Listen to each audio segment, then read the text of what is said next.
Hello, I am Lily Warren, and today is Friday, February 3rd, 2012. I would like to welcome you to our weekly broadcast.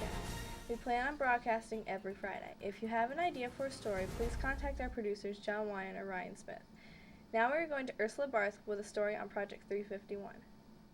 Just a couple weeks ago, on January 14th, the second year of Governor Delpatrick's charity Project 351 took place.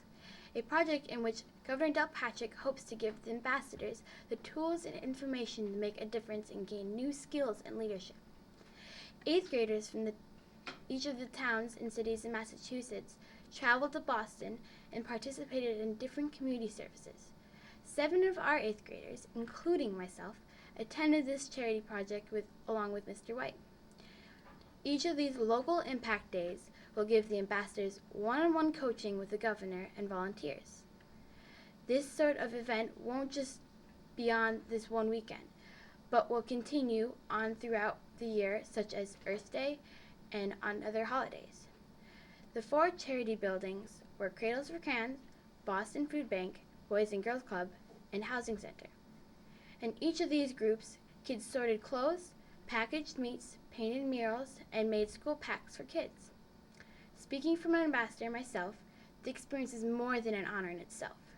Making new friends and learning new things all was a blast. Not to mention all the free food that was supplied for us. Project 351 was truly a great experience. Hi, this is the Gateway News Team, and this is the weekend weathercast. Friday is going to be in the high 30s, dropping down into the low 20s, and it's going to be sunny. Saturday is going to be the mid-30s, dropping down into the high teens, and it's going to be partly cloudy.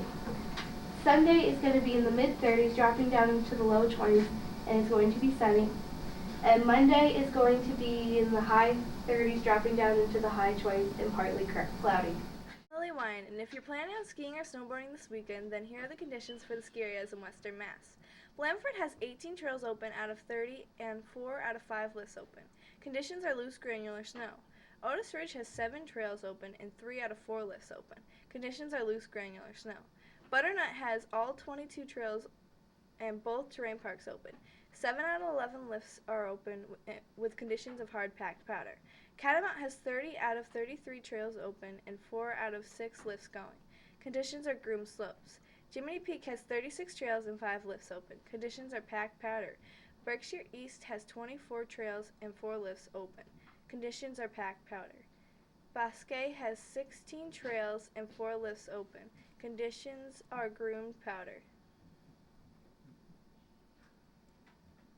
For all of your high schoolers out there that are planning on going to semi, it will be held this year on February 10th from 6 to 10:30 at the Jacoa Country Club in Westfield.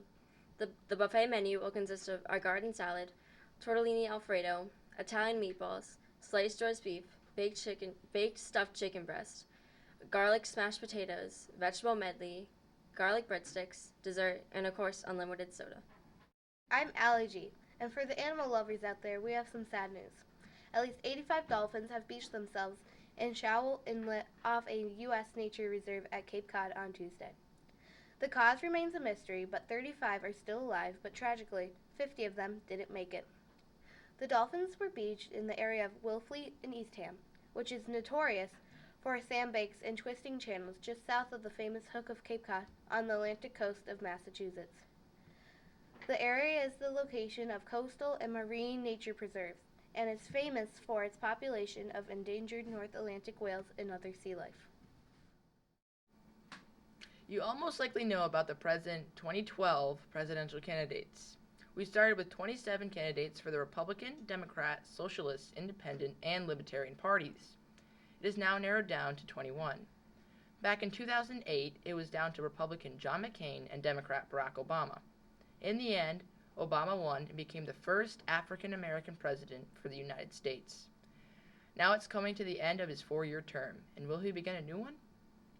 You have quite a few candidates this year from various parties. For Republicans, Newt Gingrich, Fred Karner, Catherine Lane, Andy Martin, Jimmy McMillan, Tom Miller, Ron Paul, Buddy Roemer, Mitt Romney, Rick Santorum, Matt Snyder, and Vern Wishew. For Democrats, Barack Obama, Randy Terry. For Socialists, Stuart Alexander. For Libertarians, Roger Gary, R.J. Harris, Gary Johnson, Carl Pearson, R. Lee Wrights, and for the Independents, Danny Woodring.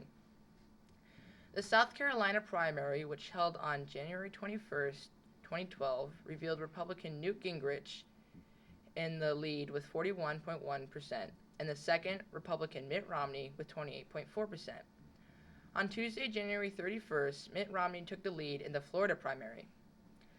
The New Hampshire primary, led on January 10, 2012, showed Republican Mitt Romney at 39.8% and Republican Ron Paul at 23.2%. People are mainly focusing on Republican Newt Gingrich, Democrat Barack Obama, and Republican Mitt Romney. This year has a lot of people on nerve with current economic downfall. Who will win? I'm not sure. It's the beginning of a long and bound to be interesting year for all of us. We still got till November before we know who will become the next president of the United States. Plus, hey, I can't even vote yet. Please send me emails on the subject you would like me to talk about to cps27@gmail.com. You're watching Casey's Corner. I'm Casey Pease, and that's the scoop.